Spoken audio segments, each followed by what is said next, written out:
ভগবান শ্রীকৃষ্ণ বলছেন, হে সখা, তুমি কি ভাবছো?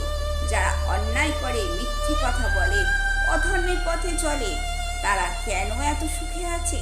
আর তুমি সৎ থেকেও সত্যের পথে চলে শুধু কষ্টই পেয়ে চলেছ।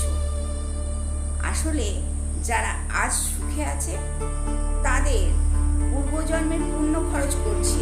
যেমন কোনো ঋণী ব্যক্তি অন্যের টাকায় সাময়িক বিলাসিতায় ব্যস্ত, যেদিনকে তার পুণ্য শেষ হয়ে যাবে সেদিন কর্মফলের বোঝা যে তার ঘাড়ে চেপে বসবে। সকাল মনে রেখো, কারো সুখ দেখে হতাশ হতে নেই।